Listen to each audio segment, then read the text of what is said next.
kebaikan ibu tidak diketahui oleh anak. Allah Subhanahu wa ta'ala menceritakan dalam Al-Quran tentang kebaikan ibu ini. Apa kata Allah? Ar-Rahman 'allamal Qur'an khalaqal insan 'allamahul bayan. Bismillahirrahmanirrahim. Assalamualaikum warahmatullahi wabarakatuh. Alhamdulillah, wassalatu wassalamu ala rasulillah wa ala alihi wa sahbihi mawala. Di rumah ini ada bunda, ada anak, dan ada sahabat. Jadi saya sahabat Mas Ipo. Mas Ipo adalah putra bunda, dan bunda adalah ibu kita semua. Allah Subhanahu wa ta'ala menggambarkan kemuliaan orang tua ini dalam Al-Quran, terutama kemuliaan ibu, karena kebaikan ibu tidak diketahui oleh anak. Kalau kebaikan orang tua, kebaikan ayah, anak mengetahui bahwa ayahnya kerja, bahwa ayahnya cari uang, itu kelihatan oleh anak. Tapi kebaikan ibu tidak kelihatan, karena kebaikan ibu mengandung. Dalam kandungan ibu, anak tidak tahu. Kebaikan ibu menyusui, pada waktu disusui anak tidak tahu. Karenanya Allah Subhanahu wa ta'ala menceritakan dalam Al-Quran tentang kebaikan ibu ini. Apa kata Allah? Hamalathu ummuhu wahnan ala wahni wa fisaluhu fi amain. Sang bunda ini, sang ibu ini telah mengandungnya yang serba susah payah. Wahnan ala wahnin, serba capek, serba lelah. Maka kebaikan ibu nggak ada yang tahu, hanya ibu dan Allah yang tahu. Anak yang dikandungnya tidak tahu. Itulah mengapa dalam Al-Quran Allah berkali-kali menceritakan kebaikan ibu. Saya mencari cerita Allah tentang kebaikan ayah, tidak ada. Tidak menemukan saya dalam Al-Quran. Bahkan surah-surah dalam Al-Quran itu selalu surah-surah tentang ibu. Misalnya surah An-Nisa tentang perempuan. Gak ada surah Ar-Rijal, tidak ada. Kemudian juga surah Maryam, seorang ibu juga. Bahkan dalam Al-Quran Allah Subhanahu wa ta'ala seringkali menceritakan tentang peranan kaum ibu dalam membangun peradaban. Jadi peranan besar dalam sejarah itu rata-rata ditentukan oleh ibu. Misalnya diturunkannya surah Ali Imran.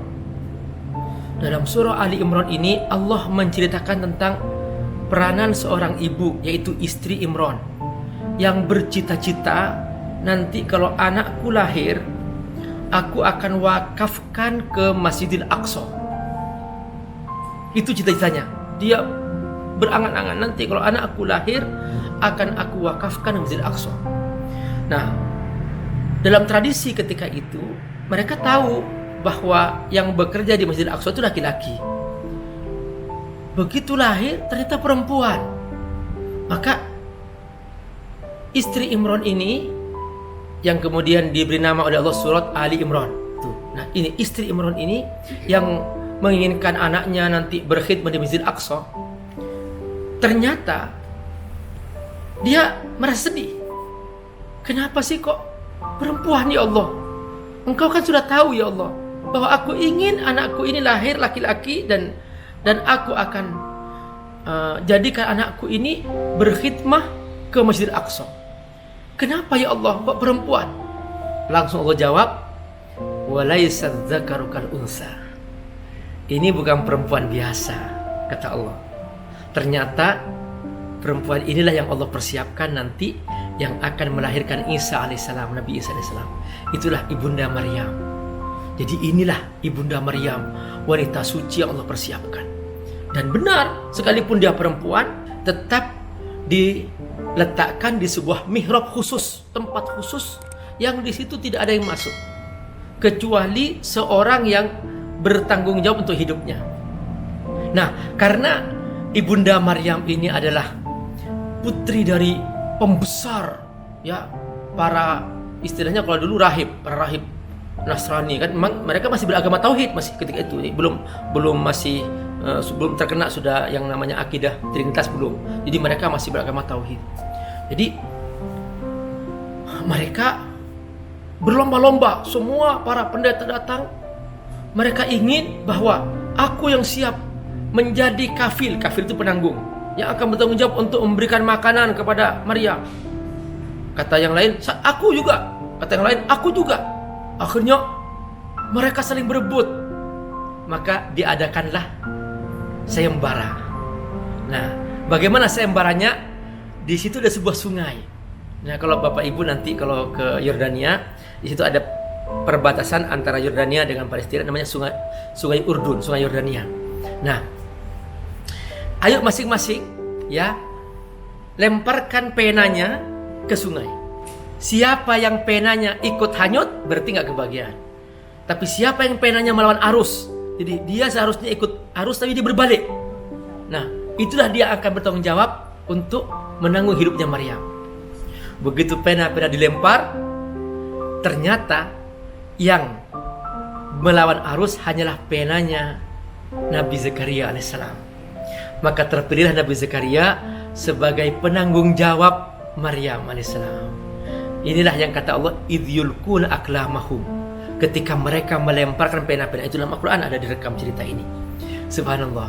Makanya Nabi Zakaria sesekali selalu setiap hari menjengok Maryam, karena dia termasuk pamannya, di pamannya.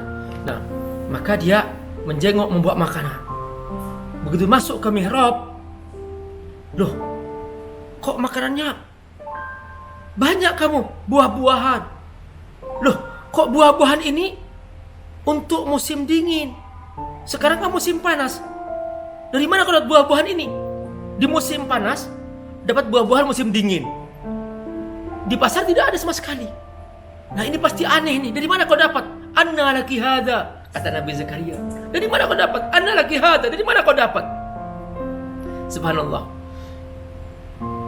Maryam menjawab, huwa min indillah, dari Allah Subhanahu wa taala. Perhatikan, subhanallah. Sahabatku rahimakumullah, bunda rahimakumullah, ketika Allah berkehendak, Allah bisa mendatangkan tanpa sebab. Makanya jangan ragu dengan Allah. Jangan ragu dekati Allah.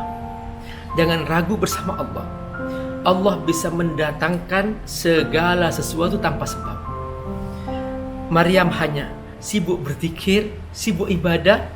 Ketika Allah berkehendak, maka Allah bisa berbuat apa yang kata manusia mustahil. Di pasar tidak ada buah-buahan itu, Allah datangkan yang tidak ada itu di pasar, untuk menunjukkan bahwa ini adalah huwa min indillah, ini dari Allah Subhanahu wa taala. Ini cerita seorang ibu dari ibunda Maryam, dari istri Imran, kemudian bunda Maryam yang darinya lahir Nabi Isa alaihissalam. Allahu Akbar.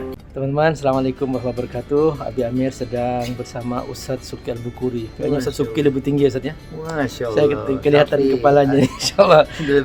Saya lebih tinggi badannya aja, tapi lebih alim beliau. Amin, insya Allah. Abi Amir sedang bangun masjid di pesantren Fadrut Tafsir.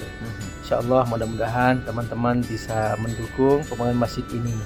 Mereka rata-rata semuanya santri duafa dan mereka gratis di pondok. Silahkan teman-teman. Ya, silahkan teman-teman, mari kita bersama bangun masjidnya aja kita sudah mendapatkan istana di surganya Allah Subhanahu wa taala. Apalagi di sana ada orang-orang yang juga belajar Al-Qur'an. Mereka adalah ahlullah wa khassatuh. Maka kalaupun kita belum menjadi penghafal Quran, paling tidak kita ikut melahirkan orang-orang yang akan menjadi cahaya bagi Indonesia. Amin. Yuk sama-sama. Insyaallah, terima kasih Ustadz Subki. Mewujudkan cita-cita mulia beliau untuk menyampaikan ilmunya kepada seluruh masyarakat Indonesia. Amin, insyaallah. Terima kasih semua teman-teman Suzuki atas dukungannya. Jazakallah khair. Oke, assalamualaikum warahmatullahi wabarakatuh. Waalaikumsalam.